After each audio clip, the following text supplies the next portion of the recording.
Kau Tuhan sanggup melawan seluruh kehidupanku. Aku percaya Tuhanku ajaib, Kau turun tangan memulihkanku. Aku percaya Tuhanku dahsyat, Kau turun tangan memberkatiku. Ulang lagi.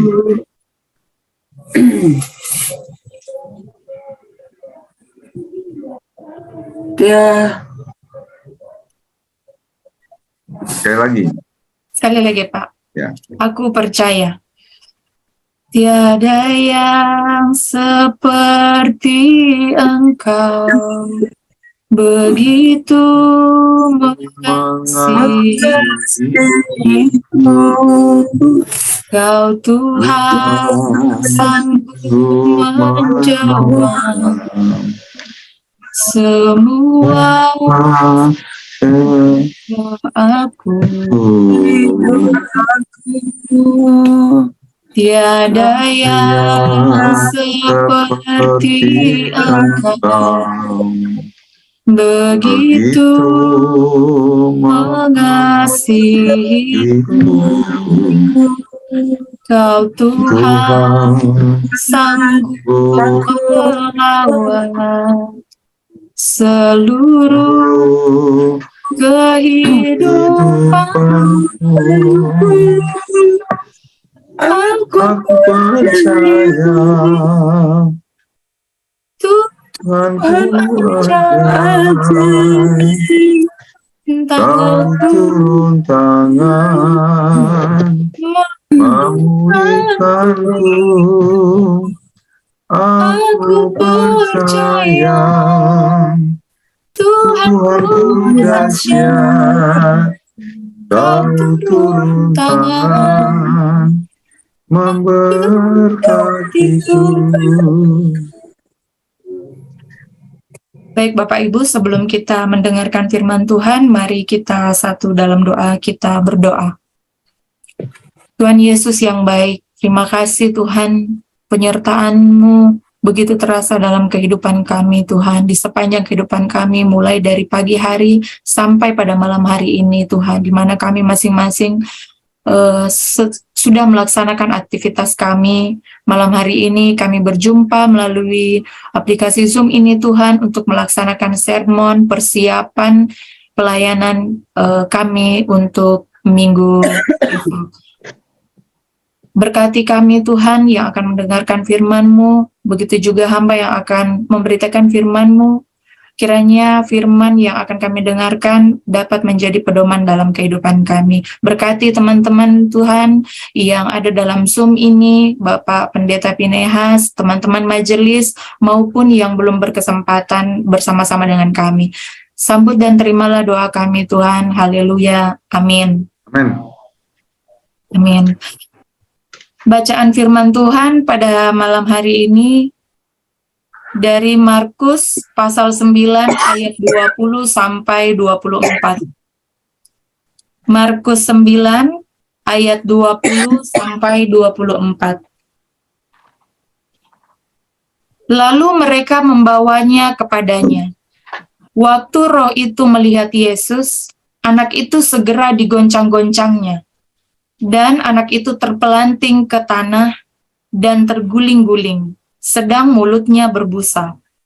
Lalu Yesus bertanya kepada ayah anak itu, "Sudah berapa lama ia mengalami ini?"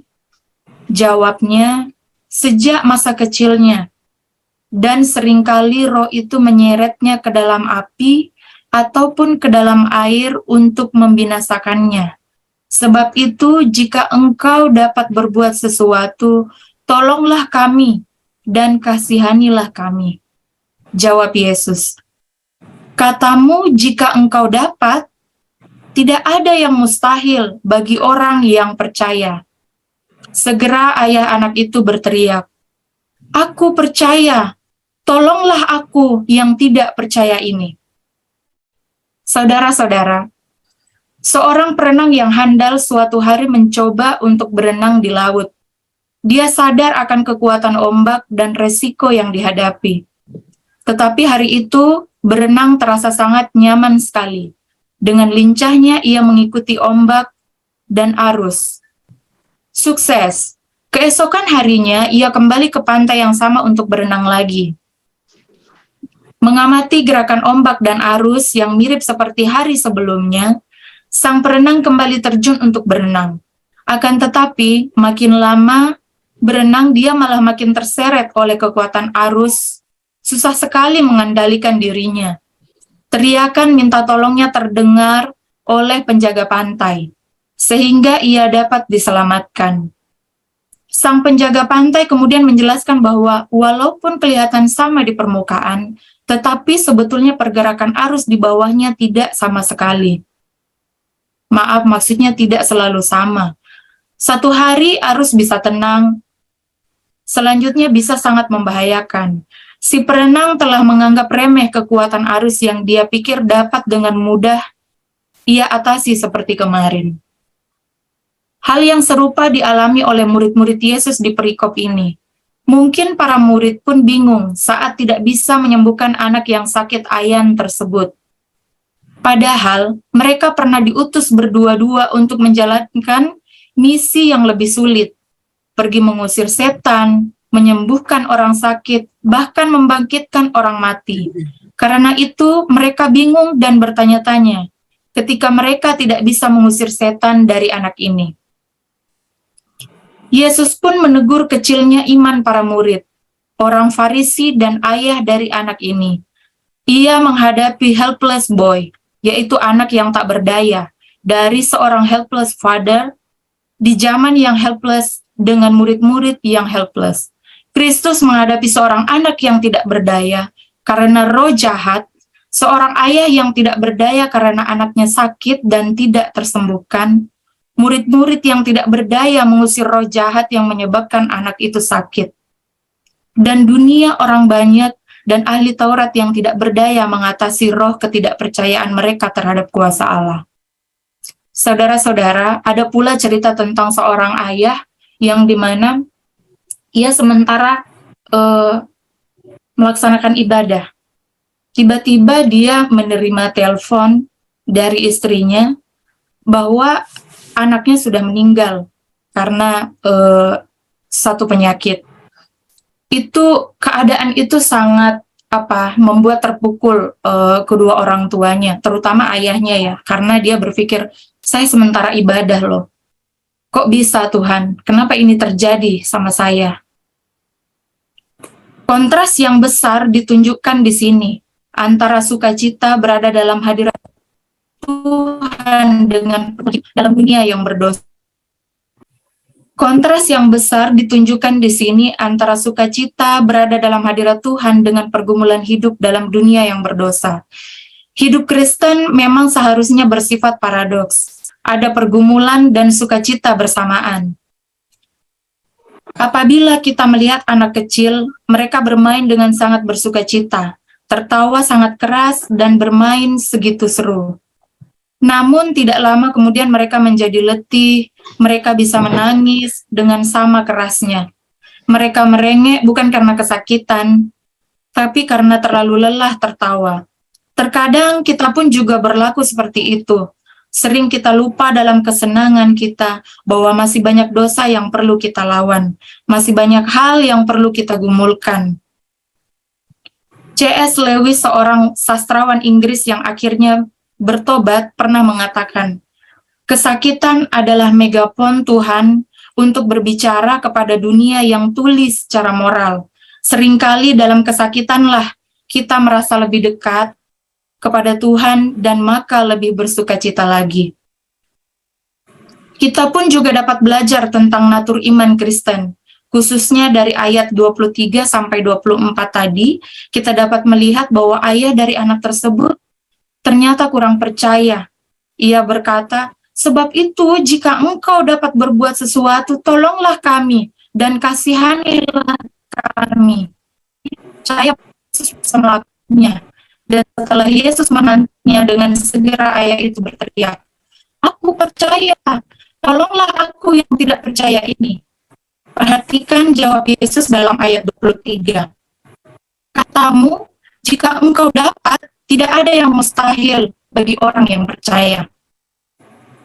Dan Kristen, kita sering terombang-ambing antara percaya dan tidak percaya.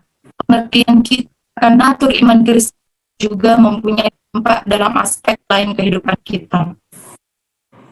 Saat kita mengalami kesusahan, lalu akhirnya keluar dari masalah tersebut, sering kita berkata pada orang lain bahwa karena Tuhanlah kita dapat keluar dari kesusahan. Namun, pernahkah kita bertanya pada diri sendiri, apakah kita sungguh percaya bahwa hanya pertolongan Tuhan sajalah yang membantu kita? Atau kita masih percaya bahwa kita berhasil oleh karena usaha kita?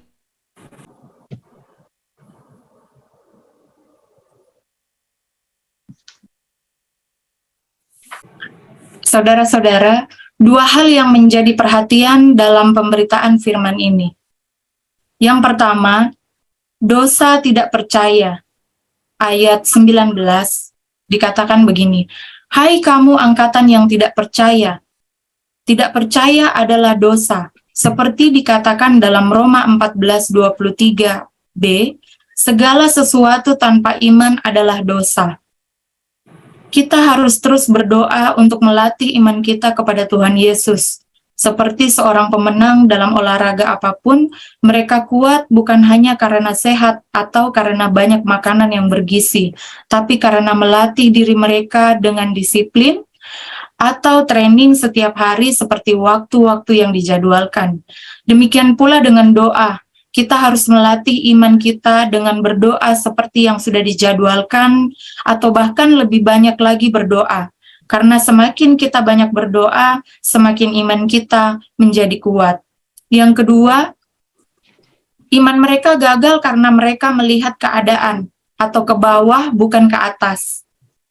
Pada ayat 18b, "Aku sudah meminta kepada murid-muridmu supaya mereka mengusir roh itu, tetapi mereka tidak dapat. Mereka dikuasai keadaan yang seharusnya mereka yang menguasai keadaan." Iman kita harus dibuat bekerja, jangan sampai kita dikuasai oleh situasi. Murid-murid dalam bagian ini bukannya tidak memiliki iman yang menyelamatkan mereka. Permasalahannya adalah mereka kurang percaya dan kurang bergantung kepada kedaulatan dan pemeliharaan Tuhan. Iman ini adalah iman yang praktikal dalam hidup kita sehari-hari. Perbedaannya terletak di antara kita yang berusaha dengan kekuatan kita sendiri dibandingkan dengan kita yang sungguh bergantung kepada Tuhan untuk memimpin dan memelihara kita setiap hari. Iman yang dimaksud oleh Yesus di sini tentulah bukan iman yang besar kepada kekuatan diri sendiri, tetapi iman yang sebesar biji sesawi kepada Tuhan yang besar. Salah satu ekspresi dari iman ini adalah dalam doa. Saat kita berdoa, marilah kita belajar untuk sungguh tunduk pada kedaulatan Tuhan. Kita bisa belajar banyak dari satu kalimat, doa Yesus dalam Taman Getsemani. "Ya Bapakku, jikalau sekiranya mungkin, biarlah cawan ini lalu daripadaku, tetapi janganlah seperti yang ku kehendaki, melainkan seperti yang kau kehendaki." Itu diambil dari Matius 26 ayat 42. Amin. Hanya Yesus jawaban hidupku. Kala ku cari damai, hanya aku dapat dalam Yesus. Kala ku cari ketenangan, hanya ku temui di dalam Yesus. Tak satu pun dapat menghiburku, tak seorang pun dapat menolongku. Hanya Yesus Yesus, jawaban jawaban hidupku. bersama Dia Hatiku tenang, walau dalam lembah kekelaman. bersama Dia Hatiku tenang, walau penuh tantangan, tak sanggup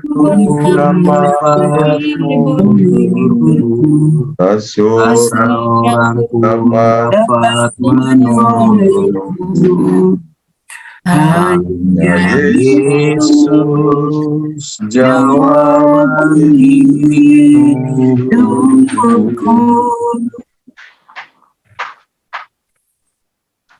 Mari kita satu dalam doa, kita berdoa.